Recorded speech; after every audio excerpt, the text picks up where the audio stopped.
بسم اللہ الرحمن الرحیم۔ محمد عربی۔ وہاں نہ انسانوں کا شور و غل ہوتا، نہ دنیا کے ہنگامے، بالکل تنہائی اور خاموشی کا عالم ہوتا۔ آپ وہیں غور و فکر میں مصروف رہتے اور جو کچھ روکھا سوکھا میسر ہوتا اسی پر قناعت کرتے۔ یہ تھے آپ کے دن اور یہ تھیں آپ کی راتیں، فکر و خیال کی پہنائیوں میں غوطے لگاتے، ذہن و دماغ کی گہرائیوں سے پتہ پوچھتے۔ جو حق معلوم ہوتا شوق کے ہاتھوں سے پکڑ لیتے، جب باطل معلوم ہوتا اسے ذہن سے کھرچ دیتے۔ یہ دنیا جس میں ہم رہ رہے ہیں اس کی حقیقت کیا ہے؟ یہ ایک سوال تھا جس کا جواب پانے کے لیے آپ سخت بے چین تھے۔ سال پر سال گزرتے رہے، آپ کا یہی حال رہا۔ آئے دن غار میں جاتے رہتے، جب رمضان کا مہینہ آتا تو بالکل یکسو ہو جاتے، رات و دن وہیں رہتے۔ معمول تھا کہ غار سے جب مکہ واپس ہوتے تو سب سے پہلے آپ کعبہ جاتے، اس کا طواف کرتے، پھر بال بچوں میں آتے۔ بی بی خدیجہ بہت ہی پیار و محبت سے پوچھتیں، محمد خیریت تو ہے؟ آپ فرماتے، ہاں خدا کا شکر ہے۔ پھر بچے آپ کو گھیر لیتے، جو بہت چھوٹے ہوتے وہ لپٹ جاتے، جو بڑے ہوتے وہ باتیں کرتے، بڑے بھولے پن سے پوچھتے، آپ کہاں تھے ابا؟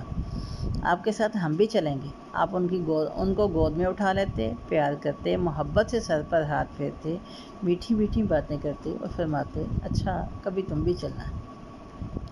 آپ کچھ وقت بال بچوں میں گزارتے، ان کی پیاری پیاری باتوں سے خوش ہوتے، ان سے ہنس بول کر سکون پاتے، ان کی معصوم اداؤں میں گلگشت کے مزے لوٹتے، پھر غار حرا لوٹ جاتے۔ لیکن یہ مبارک گھڑیاں اور خوشی کے لمحے جلد ہی بیت گئے۔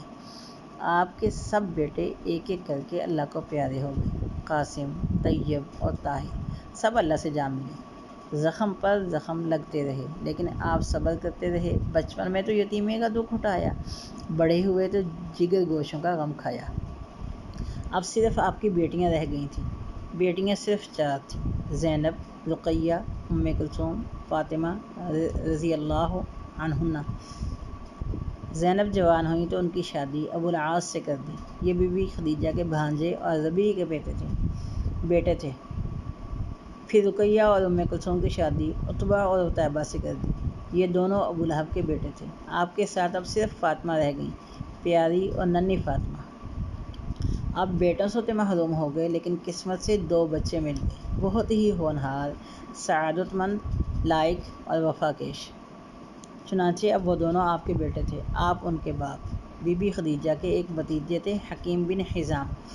ایک روز بی بی خدیجہ ان سے ملنے گئیں، پھر واپس ہوئیں تو ایک غلام بھی ساتھ لائیں۔ غلام بہت ہی خوبصورت اور ناز و نعم کا پروردہ تھا۔ آپ نے فرمایا، یہ کیسا لڑکا ہے خدیجہ؟ وہ بولی، حکیم میرے بھتیجے ہیں، شام سے کچھ غلام لائے تھے، انہوں نے ایک مجھے بھی دے دیا۔ آپ نے فرمایا، بخدا اس کے چہرے پر شرافت کی چمک ہے، عقل و ذہانت کے بھی آثار ہیں۔ وہ بولی، کہا جاتا ہے کہ یہ بہت ناز و نعم کا پلا ہوا ہے۔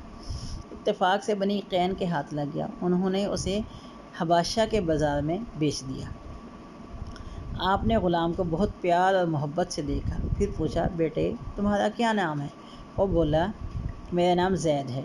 آپ نے فرمایا، سلسلہ نسب کیا ہے؟ اس نے جواب دیا، میرے والد کا نام حارثہ، دادا کا نام شرحبیل، پردادا کا نام کعب ہے اور میری ماں کا نام سعدہ ہے۔ وہ ثعلبہ کی بیٹی ہے اور قبیلہ طی سے ہیں۔ آپ نے خدیجہ سے فرمایا، کیا اب یہ غلام میرا نہیں؟ وہ بولی، ہاں کیوں نہیں چچا کے بیٹے، یہ تو آپ ہی کا ہے۔ آپ نے اسی وقت غلام کو آزاد کر کے اپنا بیٹا بنا لیا۔ پھر اس کے ماں باپ کے پاس ایک آدمی بھیج دیا تاکہ ان کو اطمینان ہو جائے کہ ان کا بیٹا خیریت سے ہے۔ اطلاع پاتے ہی زید کے باپ اور چچا مکہ آئے۔ انہوں نے آپ صلی اللہ علیہ وسلم سے درخواست کی کہ ہم سے منہ مانگے دام لے لیجئے مگر بیٹے کو چھوڑ دیجئے۔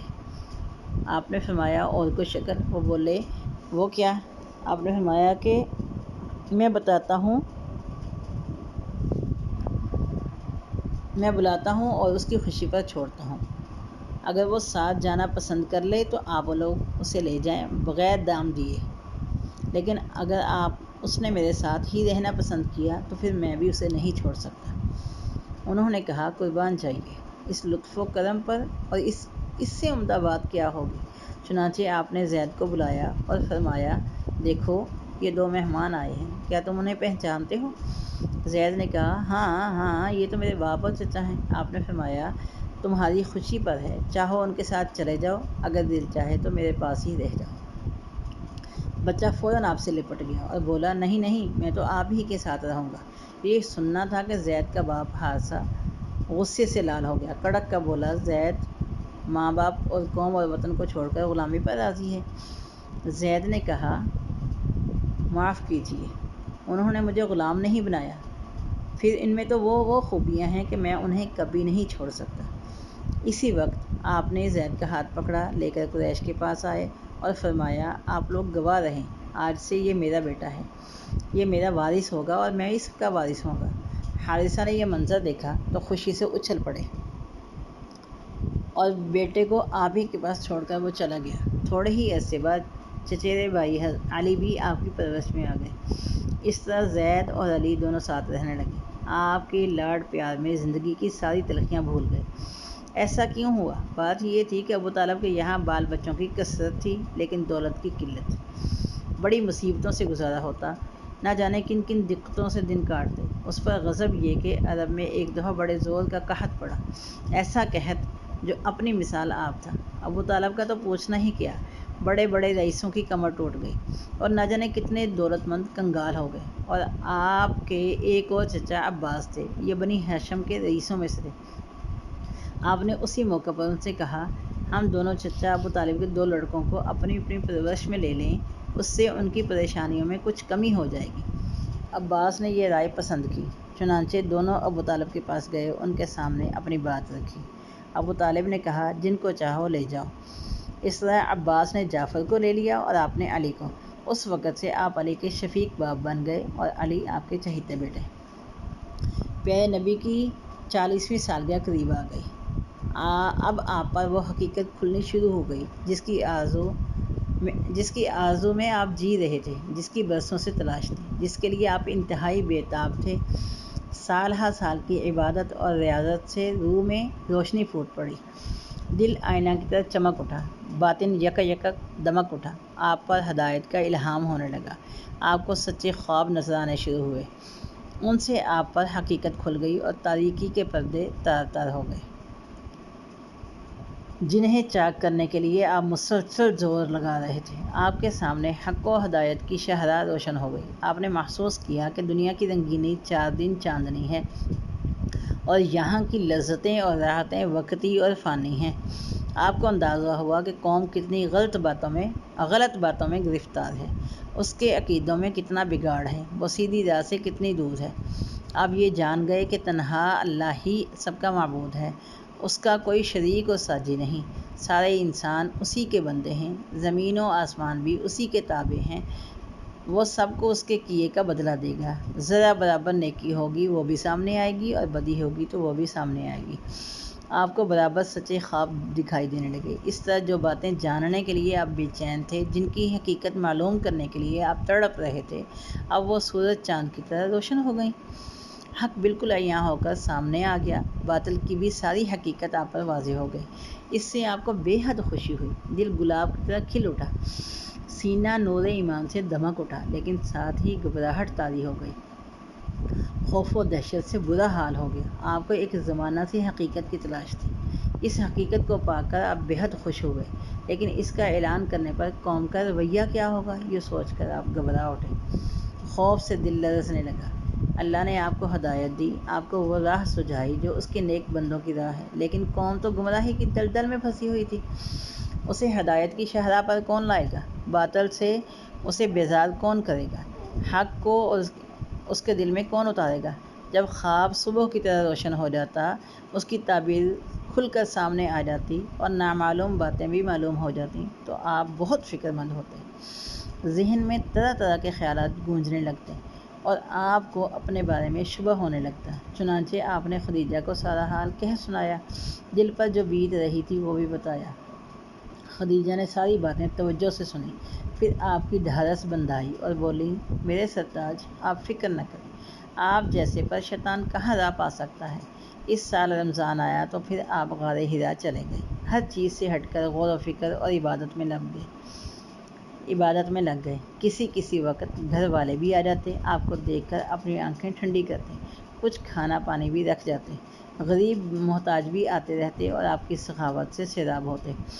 یوں ہی رمضان کے کچھ دن گزر گئے۔ ایک روز آپ غار میں آرام فرما رہے تھے، صبح کا وقت تھا۔ اچانک ایک فرشتہ دکھائی دیا، انتہائی حسین و جمیل فرشتہ، ہاتھ میں ایک ریشم کا ٹکڑا بھی تھا۔ فرشتے نے کہا، اقرا، پڑھو۔ آپ بہت گھبرائے، فرمایا، ما اقرا، مجھے پڑھنا نہیں آتا۔ اب آپ کو ایسا محسوس ہوا جیسے وہ گلا گھونٹ رہا ہو اور جسم مبارک کو بھینچ رہا ہو۔ پھر اس نے چھوڑ دیا اور کہا، اقرا، پڑھو۔ آپ نے فرمایا، ما اقرأ، مجھے پڑھنا نہیں آتا۔ یہ کہنا تھا کہ آپ کو پھر محسوس ہوا کہ وہ گلا گھونٹ رہا ہے اور جسم مبارک کو بھینچ رہا ہے۔ پھر اس نے چھوڑ دیا اور کہا، پڑھو۔ آپ کو اندیشہ ہوا کہ اگر اس بار بھی وہی جواب دیا تو پھر گلا گھونٹنے کا اس بار اور زور سے بھینچے گا۔ چنانچہ پوچھا، ماذا اقرأ، کیا پڑھوں؟ فرشتے نے جواب دیا، اقرأ بسم ربک الذی خلق، خلق الانسان من علق، اقرأ وربک الاکرم الذی علم بالقلم، علم الانسان ما لم يعلم۔ پڑھو اپنے رب کے نام سے جس نے پیدا کیا انسان کو خون کے قطرے سے۔ پڑھو اور تمہارا رب مہربان ہے جس نے قلم سے سکھایا، انسان کو وہ کچھ سکھایا جو اسے معلوم نہ تھا۔ فرشتے کے بتانے پر آپ نے یہ پڑھا، پڑھتے ہی ذہن پر نقش ہو گیا۔ پھر فرشتہ چلا گیا۔ اب آپ کھڑے ہوئے، خوف سے دل بیٹھا جا رہا تھا اور گھبراہٹ سے چہرہ اترا ہوا تھا۔ آپ سہمی نگاہوں سے غار میں ہر طرف دیکھنے لگے۔ حیرانی اور بدحواسی کا عالم تھا۔ دل ہی دل میں سوچنے لگے، ابھی مجھ سے کس نے باتیں کی ہیں؟ کون مجھے پڑھا کر گیا ہے؟ پھر تیزی سے غار سے باہر آئے اور پہاڑ کی گھاٹیوں سے گزرنے لگے۔ پورا جسم تھر تھر کانپ رہا تھا۔ دل میں بار بار یہ خیال آ رہا تھا کہ شروع میں جو خواب نظر آئے وہ تو بالکل صحیح نکلے۔ ان سے بہت سی نئی باتیں معلوم ہوئیں۔ جس چیز کی تلاش تھی وہ کھل کر سامنے آ گئی، لیکن وہ کون تھا جو ابھی یہاں کھڑا تھا؟ وہ کون تھا جو پڑھنے کو کہہ رہا تھا؟ اچانک ایک آواز آئی، محمد! آپ دھک سے ہو گئے، گھبرا کر اوپر اٹھایا، دیکھا تو وہی فرشتہ آدمی کی صورت میں کھڑا تھا اور پکار رہا تھا، محمد، تم اللہ کے رسول ہو اور میں جبریل ہوں۔ آپ کی گھبراہٹ اور بڑھی، خوف سے رونگٹے کھڑے ہو گئے، دہشت سے قدم رک گئے۔ کبھی دائیں طرف دیکھتے، کبھی بائیں طرف، کہ یہ صورت نظروں سے اوجھل ہو، لیکن جدھر دیکھتے وہی نظر آتا، جدھر رخ کرتے وہی موجود ہوتا۔ آگے بڑھیں یا پیچھے ہٹیں، نظریں نیچی کریں یا اوپر اٹھائیں، ہر طرف، ہر جگہ وہی تھا۔ بہت دیر ہو گئی۔ آپ یوں ہی تھر تھر کانپتے رہے، نہ جانے کیا کیا سوچتے رہے۔ ادھر بی بی خدیجہ نے غار میں آپ کے پاس آدمی بھیجا، آپ وہاں نہ ملے، رشتہ داروں کے ہاں دکھوایا، وہاں بھی نہ تھے، یہاں وہاں دوڑایا، لیکن نہ ملنا تھا، نہ ملے۔ پھر فرشتہ چلا گیا۔ آپ خدیجہ کے پاس آ گئے، خوف سے لرزتے ہوئے، پسینے میں نہائے ہوئے۔ آتے ہی آپ نے فرمایا، مجھے کچھ اڑا دو، مجھے کچھ اڑا دو۔ فوراً خدیجہ بی بی نے چادر اڑائی، مگر آپ کی یہ حالت دیکھ کر وہ بہت گھبرائیں۔ دل میں طرح طرح کے خیالات امٹنے لگے کہ کیا آپ کی طبیعت خراب ہو گئی؟ کیا آپ کو تپ لرزہ ہو گیا؟ یا کیا آپ پر کوئی آفت آ پڑی؟ پھر جب سکون ہوا، خوف کچھ دور ہوا، جسم کی کپ کپی میں کمی ہوئی تو بولی، آپ تھے کہاں؟ آپ کو کیا ہوا؟ آپ نے ان کی طرف دیکھا، نظروں سے بڑی بے بسی اور بے چارگی ٹپک رہی تھی۔ ایسا لگ رہا تھا گویا مصیبتوں کا پہاڑ ٹوٹ پڑا ہو۔ پھر فرمایا، خدیجہ، مجھے کیا ہوا؟ اس کے بعد جو کچھ آپ نے دیکھا وہ بیان کیا اور فرمایا، مجھے اپنے بارے میں ڈر ہے۔ مگر بی بی خدیجہ تھیں بہت ہوشیار۔ یہ باتیں سن کر وہ ذرا بھی نہ گھبرائیں، بلکہ انہوں نے آپ کو بہت ہی عزت کی نظروں سے دیکھا۔ چہرہ پر یقین اور پر اطمینان مسکراہٹ تھی۔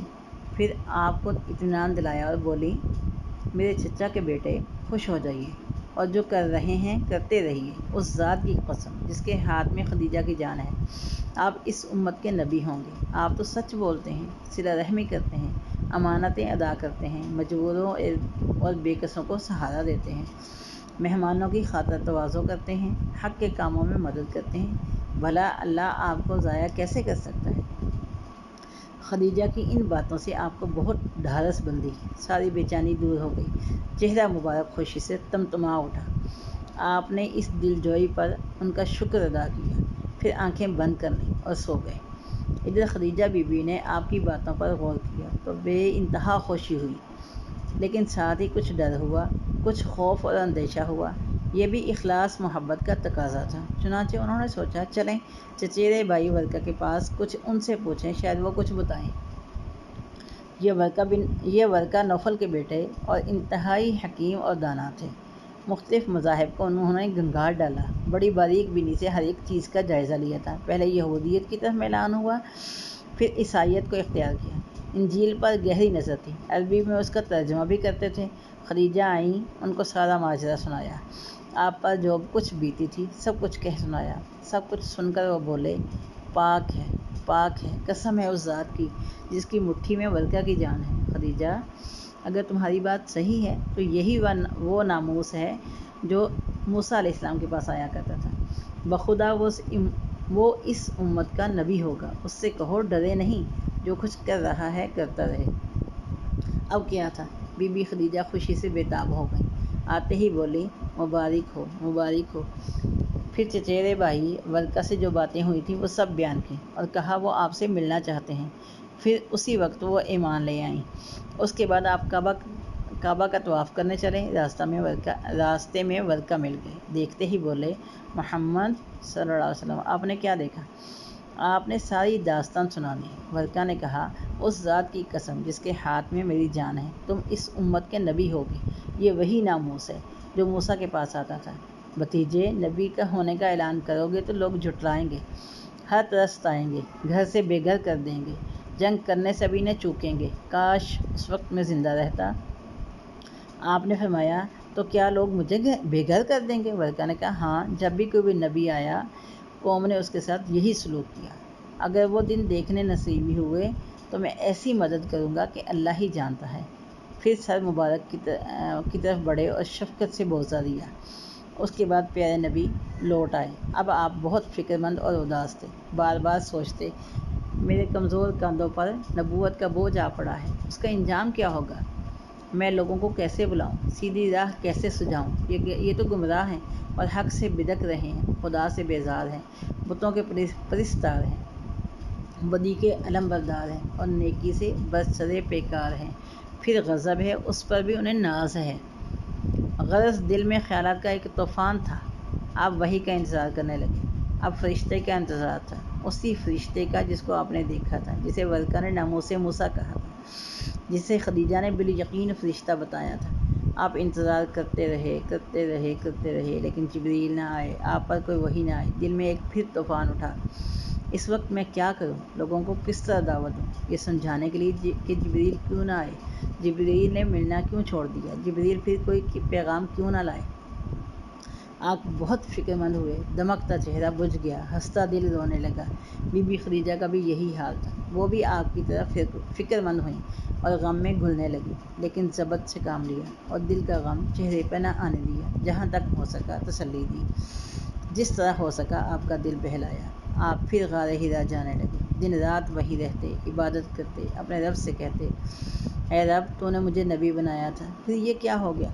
غم سے سینہ جل رہا تھا، ایک آگ سی جو اندر سلگ رہی تھی، ایک شعلہ تھا جو دہک رہا تھا۔ کبھی بے خود ہو کر آپ گھاٹیوں میں پھرنے لگتے، کبھی پہاڑ کی چوٹی پر چڑھ جاتے اور چاہتے کہ کود کر جان دے دیں۔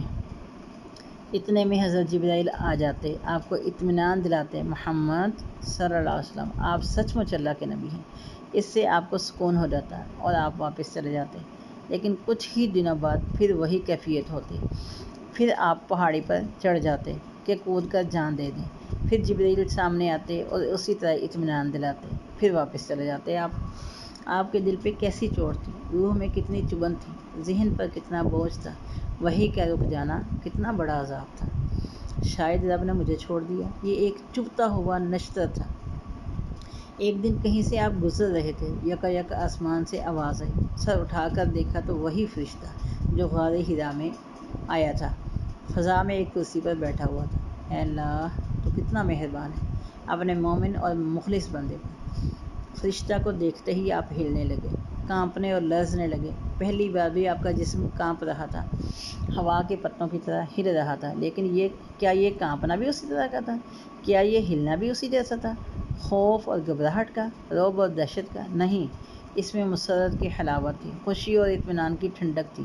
آپ اسی حال میں گھر آئے اور فرمایا، مجھے کچھ اڑا دو، مجھے کچھ اڑا دو۔ چنانچہ آپ پر کپڑا ڈال دیا گیا کہ اتنے میں فرشتہ یہ وحی لے کر آ گیا، یا ایھا المدثر قم فانذر وربک فکبر وثیابک فطہر والرجز فاہجر۔ اے کپڑے میں لپٹنے والے، اٹھو، پھر ڈراؤ، اپنے رب کی بڑائی بیان کرو، اپنے کپڑے صاف رکھو، گندگی سے الگ رکھو۔ اب کلیجہ کو ٹھنڈک نصیب ہوئی، ذہن کو سکون مل گیا اور طبیعت کو اطمینان ہو گیا۔ سب اندیشے دور ہو گئے، سارے خطرے جاتے رہے، اور رہیں خدیجہ تو نہ پوچھو ان کا کیا حال تھا۔ دل گلاب تھا، چہرہ چمکتا ہوا شہاب، کیونکہ ان کی تمنا پوری ہو گئی، ان کی آرزو بر آئی۔ وحی کا انتظار تھا، وحی پھر آ گئی۔ اس کے بعد کئی بار وحی آئی، جبرائیل آتے رہے، رب کا پیغام سناتے رہے، لیکن خدا کا کرنا، کچھ دنوں بعد پھر وحی رک گئی۔ پھر دعوت کا سلسلہ شروع ہو چکا تھا، اور کافروں کی طرف سے مخالفت بھی ہو رہی تھی۔ مخالفت کے لیے تنکے کا سہارا کافی تھا۔ وحی کا رک جانا تو خیر بہت بڑی بات تھی، چنانچہ انہوں نے اس موقع سے پورا فائدہ اٹھایا۔ بولے، یہ خوب نبی ہیں، 2-4 دن آسمان سے بات چیت تو ہوتی ہے، جبریل کا آنا جانا رہتا ہے، پھر غائب، کلاموں پہ عام سب بند۔ تو بھائی محمد، معلوم ہوتا ہے کہ تمہارا رب تم سے روٹھ گیا ہے، اس لیے اتنے دنوں منہ نہیں لگایا۔ وحی کا رک جانا تو آپ پر یوں ہی بار ہوتا، کافروں کا طعنہ طبع نازک پہ تیر کا کام کرتا۔ چنانچہ آپ سخت بے چین ہوئے، لیکن زیادہ دن نہ ہوئے کہ جبرائیل علیہ السلام پھر وحی لے کے آ گئے۔ والضحیٰ واللیل اذا سجی ما ودعک ربک وما قلی وللآخرۃ خیر لک من الأولی ولسوف یعطیک ربک فترضی الم یجدک یتیما فآوی ووجدک ضالا فہدی ووجدک عائلا فأغنی فأما الیتیم فلا تقہر واما السائل فلا تنہر واما بنعمت ربک فحدث۔ گواہ ہے سورج کی روشنی اور رات کی تاریکی جب وہ چھا جائے، آپ کے رب نے نہ آپ کو چھوڑا، نہ وہ آپ سے ناخوش ہے۔